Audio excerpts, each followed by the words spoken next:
So, Assalamualaikum warahmatullahi wabarakatuh. Today my group mate and I are going to present about IKEA company. So, first of all, I will I will talk about the IKEA overview. The first one is IKEA was founded at 1943 by Ingvar Kamprad in Ålholm, Sweden. And then the name is an acronym. It is Ingvar Kamprad, Elhal Angarnar.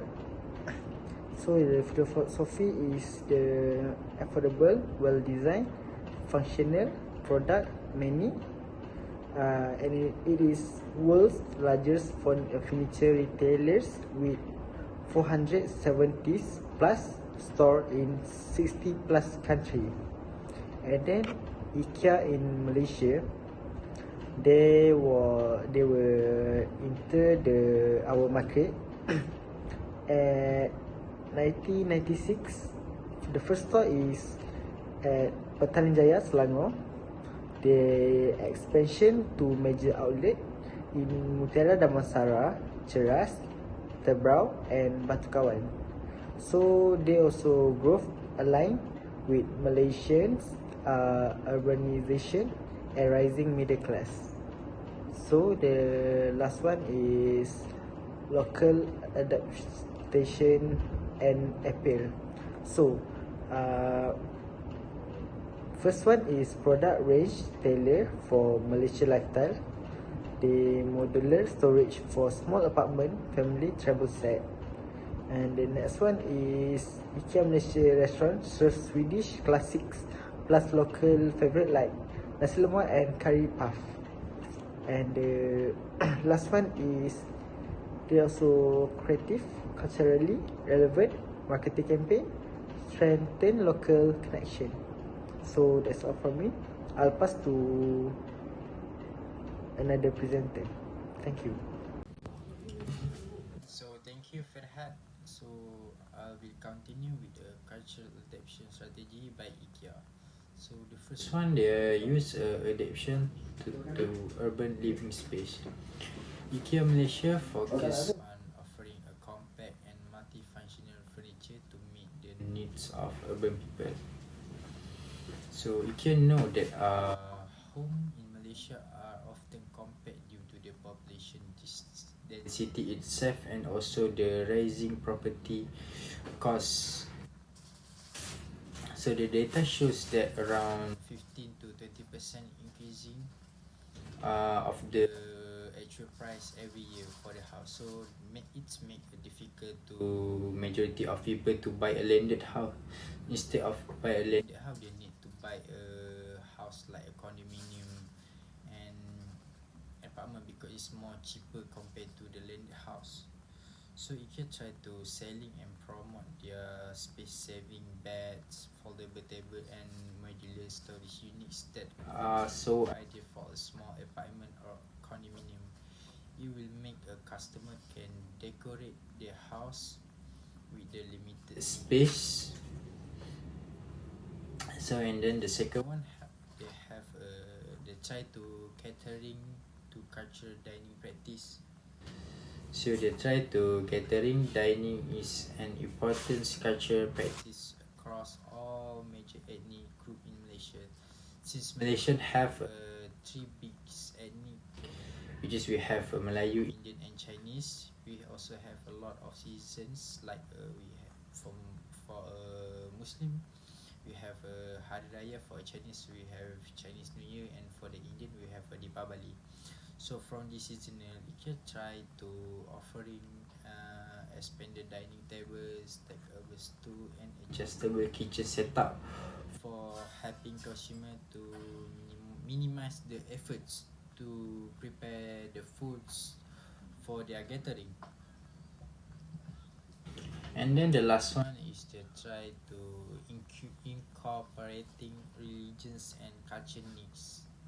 So Muslim majority population actually Malaysian have. So IKEA try to plan and try to practical solution such a dedicated storage unit, or we can call it as a prayer room for a Muslim to pray.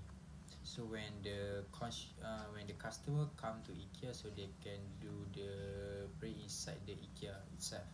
So and other than that, they also provide a religions book. So when people come inside the prayer room, they can read it and other faith related items that are provided by IKEA. And then IKEA know how to compare shelving and cabinets to market it specifically for storing item used during the daily prayer. So for the Islam or Muslim people practice who want to like a storage to keep their religious things, so they can purchase with IKEA product. So thank you Hidayat for the presentation. So now I will continue to 2.01, which is messaging and language localization.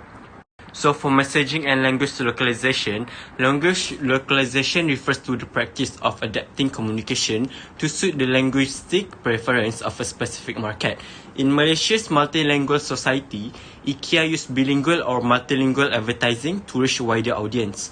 Most marketing materials are presented in both English and Bahasa Malaysia, with additional use of Mandarin and Tamil during cultural festivals such as Chinese New Year or Deepavali. So, for example, an IKEA catalogue during Chinese New Year may include Mandarin greetings and culturally relevant message. This approach is essential in Malaysia because the population is ethnically diverse, and addressing customer in their preferred language foster inclusivity and stronger brand connection. So right now I will continue to 2.02, which is culturally relevant marketing campaign. So IKEA has choose digital festive campaign and storytelling content. So digital content localization involves creating culturally relevant media that aligns with festive collaboration and local customs. So IKEA Malaysia produce YouTube video, Instagram posts and Facebook campaign centered around how its product can enhance the festive experience at home. So for instance, a YouTube video might show a family preparing their homes for Chinese New Year, for celebrating Hari Raya using IKEA furniture to organize and decorate their space. This kind of content is essential in Malaysia, where digital engagement is high and social media plays a major role in how people get inspired and shop, especially during holiday session. So I will continue to 2.3, which is food in-store experience, which is localized menu option. So menu localization is strategy of modifying food offering to match the local palate and culinary culture. So at IKEA Malaysia, this means that complementing traditional Swedish dishes with Malaysian flavor like nasi lemak, mi goreng, curry puff and chicken rice. So these items are familiar and comforting to local customer, increasing the likelihood of repeat visits. So by offering Malaysian dishes, not only enhance the dining experience, but also deepens the IKEA cultural connection with its consumer, encouraging them to see IKEA not just as a furniture store, but as a place that understand and celebrate their taste. So now I will continue to 2.4, which is digital and e-commerce. So localized digital marketing refers to the adaptation of online content and engagement strategy to match cultural norms, language and humor of specific market. So IKEA Malaysia has used this approach by collaborating with Malaysia influencer and incorporating local humor and everyday scenarios on platforms like TikTok, Instagram and Facebook. So for example, short skit about small apartment makeover or humorous Malaysian mom character showcasing IKEA hacks make that brands feels more relatable and entertaining.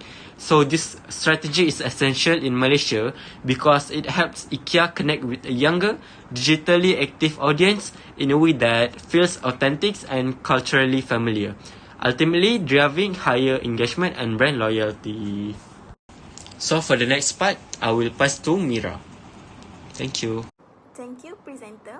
Now I'll be talking about how IKEA becomes successful in Malaysia by understanding and respecting the local culture. First, language is a very important. Malaysia is a multi-language country, so IKEA both use Bahasa Malaysia and English in their sign, ads and product info. This helps more people feel comfortable and include. Next, IKEA joins in local celebrations during Hari Raya, Chinese New Year and Deepavali. They promote special products like dining sets and home decorations. This fits how people shop during festival times. Also, IKEA respect Islam value. Since most Malaysians are Muslim, they make sure their food is halal and avoid ads that might offend everyone. Now let's look at how IKEA design products for Malaysia homes. In big cities, many people live in smaller apartment or terrace house. IKEA offers saving space furniture like foldable tables, modular sofas and storage units, perfect for small spaces. Also, many Malaysian families live together in one house, parents, kids and grandparents, so IKEA promotes big dining sets and comfy sofas that work well for family life. Next, let's talk about price and service. Malaysians like good value, so IKEA offers affordable furniture with student deals and discounts. Their flat pack style also helps keep prices low. Also, DIY or do it yourself isn't very common in Malaysia, so IKEA lets people choose assembly and delivery services if they don't want to build furniture themselves. Also, they give guides and tutorials for those who want to try. To the end, IKEA's success in Malaysia comes from understanding local needs. They speak the local language, respect local culture and religion, offer smart products for small homes, and keep things affordable and flexible. Because of this, IKEA feels like a local brand even though it's from Sweden. That's why Malaysians trust and love IKEA. That's all from me. I will pass to the next presenter, NURHIDAYAT. Hi, my name is NURHIDAYAT bin ROSLI and I will explain about the conclusion part. To summarize all the presentation, IKEA successfully adapted to Malaysian culture by addressing the family-oriented shopping habits, larger home sizes and also the halal dietary needs. IKEA also localized products and services including the halal food, furniture tailored to the local homes and also the culturally relevant marketing. For recommendation, to grow further, IKEA should continue local market research and strengthen the digital market with local influencer and multilingual content. To expand to more recommendation by expanding delivery and assembly, the services can attract customers less interested in the DIY. And for the last one, by balancing global brand identity with local relevance has been the key to IKEA's success in Malaysia.